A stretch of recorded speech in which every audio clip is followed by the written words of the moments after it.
ஓம் நம சிவாய. வணக்கம். நான் ஜோதிடர் மகேஜி பேசுகிறேன். பூனையால் யோகம் பெறும் நட்சத்திரங்கள். இப்போ நிறைய பேர் பெட் அனிமலை பூனையை வீட்டில் வளர்க்குறாங்க. அந்த பூனையை வளர்க்குறவங்க என்ன நினைக்கிறாங்கன்னா, இப்போ மீடியாலலாம் நிறைய பூனையை பற்றின விஷயம் என்ன வருதுன்னா, பூனை மகாலட்சுமி அப்படிங்கிறாங்க.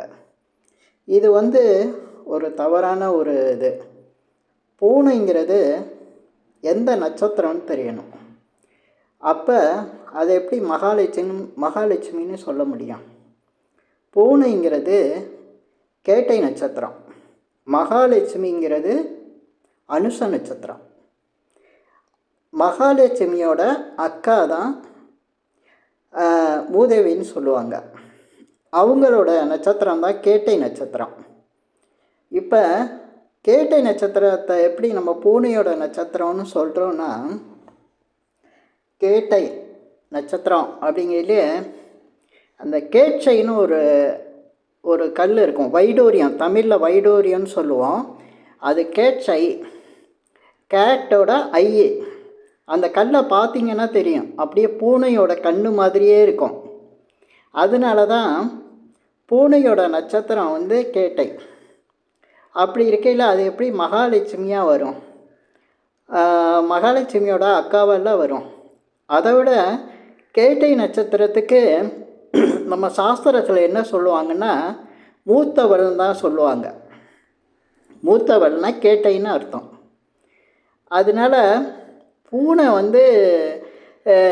ஒரு அபசகுணமாக இருக்கிறதுனால தான் நம் முன்னோர்கள் எங்கே கிளம்புனாலும் பூனை குறுக்கால் போகாதீங்க அப்படின்னு சொன்னாங்க. முன்னோர்கள் சொன்னது எதுவுமே தவறாக இருக்காது. அவங்க ரொம்ப யோசித்து தான் சொல்லியிருக்காங்க. ஆனால் இது யாருக்கு சொன்னாங்க, எப்போ சொன்னாங்க அப்படிங்கிறது தெளிவு இல்லாமல் இருக்கிறதுனால தான் எல்லாருமே பூனையை பார்த்து பயப்படுறாங்க. பூனை குறுக்கால் போனால் அந்த காரியம் தடையாக வரும், சரியாக வராது, பாதிப்பை கொடுக்கும்னு நினைக்கிறாங்க. அப்படி கிடையாது. இப்போ கேட்டை நட்சத்திரங்கிறது நம்மளுக்கு தெளிவாக தெரிஞ்சிருச்சு. பூனையோட நட்சத்திரம் கேட்டை நட்சத்திரம். இந்த கேட்டை நட்சத்திரம் அஸ்வினியிலேருந்து ரேவதி வரையும் 27 நட்சத்திரத்துக்கும் வேறு வேறு பலன் கொடுக்கும். அதே போல தான் பூனை வளர்க்குறவங்களுக்கு அவங்களுடைய நட்சத்திரம் என்னவோ அந்த நட்சத்திரத்தை வச்சு பலன்கள் கொடுக்கும். இப்போ உங்களுக்கு ஒரு தெளிவு கிடச்சிருக்கும். நீங்கள் கேட்கலாம், கேட்டைங்கிற ஒரு வார்த்தையை வச்சு அது ஆங்கில வார்த்தை தானே, இங்கிலீஷில் தானே சொல்கிறாங்க, அது எப்படி தமிழ் வார்த்தையை கொண்டாடுறீங்க அப்படின்னு கேட்டால், ஜோதிடத்தில் பார்த்திங்கன்னா பிரபஞ்ச சக்தி நிறைய வேலை செய்யும். பிரபஞ்சத்துக்கு மொழியெல்லாம் கிடையாது, சவுண்டு தான் அதுக்கு. எந்த சவுண்டு கேட்குதோ அந்த சவுண்டுக்கு என்ன உயிர் காரகத்துவம், என்ன பொருள் இருக்கோ அதை அப்படியே அப்சர்வ் பண்ணி அதுக்கு ஆன்சர் கொடுக்கறது தான் இந்த பிரபஞ்சத்தோட இது. அதை வச்சு பார்க்கல, நீங்கள் செக் பண்ணி கூட பார்க்கலாம். வைடூரியன்னு தமிழில் சொல்கிற கல்லை இங்கிலீஷில் கேட்சைன்னு தான் சொல்லுவாங்க. அந்த கல்லை எடுத்து பார்த்தாலே அது பூனையோட கண்ணு மாதிரி தான் இருக்கும். அது ப்ரூஃபாக நம்ம பார்க்கலாம். அப்போ கேட்டை நட்சத்திரமாக வந்துடுது. இப்போ அஸ்வினியிலேருந்து ரேவதி வரையும் 27 நட்சத்திரத்துக்கும் எப்படி பலன், அதாவது நான் கேட்டையோ மற்ற நட்சத்திரத்தை கம்பேர் பண்ணி சொல்ல பூனையை வச்சு சொல்லிகிட்ருக்கேன். பூனைங்கிறது அஸ்வினி நட்சத்திரக்காரங்களுக்கு வளர்த்து பூனையோட பழகும்போது அவங்களுக்கு பணப்பகையை கொடுக்குது. அதுக்கு அடுத்து 2வது நட்சத்திரம் பரணி நட்சத்திரக்காரங்களுக்கு மிக நன்மையாக கொடுக்கும். பூனையை பார்த்தாலே நல்லது, பூனையை வளர்த்தாலும் நல்லது பரணி நட்சத்திரக்காரங்களுக்கு. இதுக்கடுத்து கிருத்திகை நட்சத்திரக்காரங்களுக்கு பூனை இருந்தால், பூனை வளர்த்தா அவங்களுக்கு அடிக்கடி சண்டை வரும். இதுக்கடுத்து ரோகிணி நட்சத்திரம். இவங்களுக்கு பார்த்திங்கன்னா பூனை வளர்த்தாங்கன்னா அவங்க ரிலேஷன்ஷிப் எல்லாரோடையும் நல்லா இருக்கும், எல்லாருக்கிட்டையும் நல்லா பழகுவாங்க, அவங்களுக்கு நட்பு நிறைய கிடைக்கும். இதுக்கடுத்து மிருகசீரிஷ நட்சத்திரம். இவங்களுக்கு பூனை வளர்த்தா பூனைனால எந்த ஒரு பயன் இருக்காது, ஒரு சாதாரண விஷயந்தான் அது. திருவாதிரை இதுக்கு அடுத்த நட்சத்திரம். அவங்களுக்கு தான் ரொம்ப சிறப்பு. பூனை வளர்த்தாங்கன்னா திருவாதிரை நட்சத்திரக்காரங்க பூனை வளர்க்கும்போது மிக சிறப்பான ஒரு பலன் வந்து கிடைக்கும் அவங்களுக்கு. இதுக்கு அடுத்து புனர்பூசம். புனர்பூச நட்சத்திரக்காரங்களுக்கு பார்த்திங்கன்னா மிகுந்த பாதிப்பு வரும். பூனை வளர்த்தா பூனையை பார்த்தாலும் பாதிப்புக்கு வரும். இதுக்கு அடுத்து பூச நட்சத்திரம். பூச நட்சத்திரக்காரங்களுக்கு சமுதாயத்தில் ஒரு நல்ல நிலையை கொடுக்கும். பூச நட்சத்திரக்காரங்களுக்கு நல்ல பலனை தான் உண்டாக்கும். பூனையை வளர்த்தாங்கன்னா பூனையை பார்க்கும்போது அதுக்கு உணவு கொடுத்தா நல்ல விஷயங்கள் நடக்கும். இதுக்கடுத்து ஆயில்ய நட்சத்திரக்காரங்களுக்கு எப்படி இருக்கும் அப்படின்னா, பூனையை வளர்க்கும்போது தொழில் நல்லா கொஞ்சம் சிறப்பாக இருக்கிற மாதிரி தெரியும். ஆனாலும் ஏதாவது ஒரு கர்ம காரியங்கள் வந்து அதிகம் நடக்கிற மாதிரி தெரியும். கர்ம விஷயங்களுக்கு இங்கே தொடர்பு வந்து அதிகமாக உண்டாகும் பூனையை வளர்க்கும் போது. நீங்கள் ஆயில்ய நட்சத்திரக்காரங்க பூனையோட தொடர்பு வரும்போதெல்லாம் கர்ம காரியம் சம்மந்தப்படுற மாதிரி இருக்கும். அதை கவனித்து பார்த்துருந்தா தெரியும். அதுக்கடுத்து மக நட்சத்திரக்காரங்களுக்கு இது வந்து ஒரு நட்பாக இருக்கும், நல்ல ஒரு பலன் கொடுக்கும். இதுக்கு அடுத்து பூர்வ நட்சத்திரக்காரங்களுக்கு பூனை ரொம்ப நட்பாக இருக்கும், நல்ல நல்ல விஷயங்களை நடத்தும். பூர்வ நட்சத்திரக்காரங்களுக்கு அதிர்ஷ்டத்தை கொடுக்கும். பூனை வந்து அதிர்ஷ்டத்தை கொடுக்குது. இவங்களுக்கு தான் மகாலட்சுமி யோகம்னு சொல்லலாம். ஏன்னா இந்த கேட்டை நட்சத்திரம் பூர்வ நட்சத்திரக்காரங்களுக்கு 8வது நட்சத்திரமாக வரும்.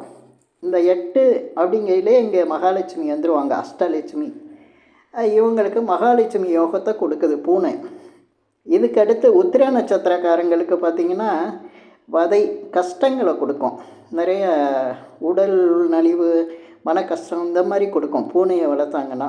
அஸ்த நட்சத்திரக்காரங்களுக்கு எல்லாமே நல்லா இருக்கும், உடல் நலம் நல்லா இருக்கும், பண வசதி ஏற்படும். இதெல்லாம் பூனை வளர்த்தாங்கன்னா அஸ்த நட்சத்திரக்காரங்களுக்கு நல்லா இருக்கும். சித்திரை நட்சத்திரக்காரங்களுக்கு பூனையை பார்த்தாலோ பூனையை வளர்த்தாலோ குழப்பமாக இருக்கும், எப்போவுமே ஒரு குழப்பத்தை கொடுக்கும். சுவாதி நட்சத்திரக்காரங்களுக்கு பார்த்திங்கன்னா இந்த பூனை வளர்த்தாங்கன்னா நல்லது நடக்கிற மாதிரி இருந்து ஒரு கெடுதல் நடந்துடும். நல்ல விஷயங்கள் நடந்துக்கிட்டு இருக்கும், அதனால ஒரு கெடுதலும் இருக்கும். விசாக நட்சத்திரக்காரங்களுக்கு ஒரு ஏதாவது திடீர்னு ஏதாவது ஒரு மாற்றம் எதிர்பாராதது, நீங்கள் ஒரு நல்ல விஷயத்தை எதிர்பார்த்து இருந்தீங்கன்னா அங்கே ஒரு கெட்ட விஷயம் இந்த மாதிரி நடக்கும், கஷ்டத்தை கொடுக்கும். விசாக நட்சத்திரக்காரங்களுக்கு பூனை வந்து சரியாக வராது. அனுச நட்சத்திரக்காரங்களுக்கு இது வந்து மிக யோகமாக இருக்கிறது, நிறைய பண வரவை கொடுக்கறது, எல்லா சுப காரியங்கள் நடத்துறது, எல்லா விஷயத்துலேயும் அனுச நட்சத்திரக்காரங்களுக்கு இந்த பூனை வளர்த்தாங்கன்னா மிக நல்ல யோகத்தை கொடுக்குது. கேட்டை நட்சத்திரம் அவங்களுக்கு பார்த்திங்கன்னா மனக்குழப்பத்தை உண்டாக்கும். பூனையோட அவங்களுடைய தொடர்பு இருந்தாலே மனக்குழப்பம் வரும். இதுக்கடுத்து மூல நட்சத்திரக்காரங்க பூனையோட தொடர்பு இருந்ததுன்னா சுபநிலை சுப காரியங்கள்லாம் அவங்களுக்கு நடக்கும். இதுக்கடுத்து பூராட நட்சத்திரக்காரங்களுக்கு இவங்க பூனையோட தொடர்பு, பூனையை வளர்க்குறாங்க, பூனையை பார்த்தா கூட அவங்களோட இனம் சம்பந்தப்பட்டவங்க உறவுகளில் நல்ல ஒரு மரியாதை, அவங்கள்ட்ட நல்ல ஒரு உறவு நிலை இருக்கும். உத்திராடம் நட்சத்திரக்காரங்களுக்கு பார்த்திங்கன்னா பூனை வளர்த்தாங்கன்னா அடிக்கடி அவங்களுக்கு அவங்க தன்மானத்துக்கே ஏதாவது ஒரு பிரச்சனை வந்துடும், கஷ்டமான ஒரு சூழ்நிலை மனக்குழப்பத்தையும் ஏற்படுத்தும். திருவோண நட்சத்திரக்காரங்களுக்கு பூனையை பார்த்தாலோ பூனையை வளர்த்தாலோ மிக சுப காரியங்கள் நல்ல காரியங்கள்லாம் நடக்கும்.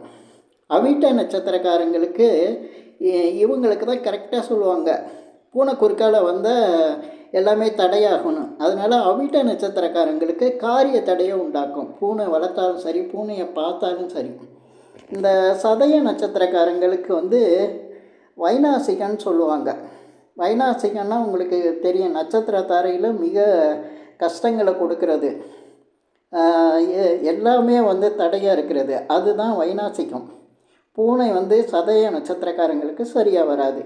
புரட்டாதி நட்சத்திரக்காரங்களுக்கு பூனை வளர்த்தாங்கன்னா சண்டை வர்றது, காலு கையில் அடிப்படுறது, இந்த மாதிரியே இருக்கும். அதாவது எதிர்பாராமல் யாரையாவது வாக்குவாதம் பண்ணுறது, இதெல்லாம் வந்து புரட்டாதி நட்சத்திரக்காரங்களுக்கு பூனையோட தொடர்பு வந்தால் இந்த மாதிரி நடக்கும். இதுக்கு அடுத்து உத்திரட்டாதி நட்சத்திரக்காரங்களுக்கு சுப காரியங்கள் அதிகம் நடக்கும் பூனையோட தொடர்பு இருந்தால். உத்திரட்டாதி நட்சத்திரக்காரங்களுக்கு பூனை வந்து மிக அளவுக்கு நல்ல பலனை கொடுக்கும். ரேவதி நட்சத்திரக்காரங்களுக்கு பூனை வளர்த்தாங்கன்னா எதுலேயுமே வந்து ஒரு ஆதங்கமாக இருக்கும். மனசில் வந்து எதுவுமே வந்து ஒரு திருப்தியை தராத நிலையை கொடுத்துக்கிட்டே இருக்கும் ரேவதி நட்சத்திரக்காரங்களுக்கு பூனை சம்மந்தப்படும் போது. இதில் பார்க்கும்போது இந்த 27 நட்சத்திரத்தில் பூனையால் வந்து யோகம் பெறும் நட்சத்திரங்கள்னு நான் தலைப்பில் சொன்ன மாதிரி எந்த நட்சத்திரத்துக்கெல்லாம் நல்லா பலன் கொடுக்குதுன்னா பரணி, ரோகிணி, திருவாதிரை, பூசம், மகம், பூரம், அஸ்தம், அனுசம், மூலம், திருவோணம், அவிட்டம், உத்திரட்டாதி இந்த நட்சத்திரங்களுக்கு மட்டும்தான் பூனையால் யோகம் பெறும் நட்சத்திரமாக இருக்குது. பொதுவாக பூனையை வளர்த்துட்டு பூனையால் மகாலட்சுமி யோகம் வந்தது, பூனை வந்தால் நல்லது அப்படின்னு எடுத்துக்கக்கூடாது. நம்ம எதையுமே நட்சத்திரத்தை வச்சு தான் பார்க்கணும். இந்த உலகில் இயங்குகிற எல்லாமே நட்சத்திரங்கள் மூலம், அதுக்கு கிரகங்கள் மூலம்தான் இது வந்து இயக்கத்தில் இருக்கும். ஏன்னா அந்த நட்சத்திரங்களையோ கிரகங்களையோ தாண்டி மனுஷங்க வாழ்க்கையை வந்து தன் இஷ்டத்துக்கு அமைச்சிக்க முடியாது. இப்போ இந்த பதிவில் நான் சொல்லியிருக்கிற விஷயங்கள் கொஞ்சம் ரொம்ப புதுசாகவே தெரியும், ஆனால் இதுதான் உண்மையான நிலை. இப்போ இந்த பதிவில் நான் சொல்லியிருக்கிற விஷயங்கள் உங்களுக்கு பிடிச்சிருந்தா ஷேர் பண்ணுங்கள், லைக் பண்ணுங்கள், அதே போல் இந்த சேனலுக்கு சப்ஸ்கிரைப் பண்ணுங்கள். என்கிட்ட ஜாதகம் பார்க்கணுன்னா மட்டும் கீழே இருக்க என் நம்பருக்கு கால் பண்ணுங்கள். நன்றி, வணக்கம்.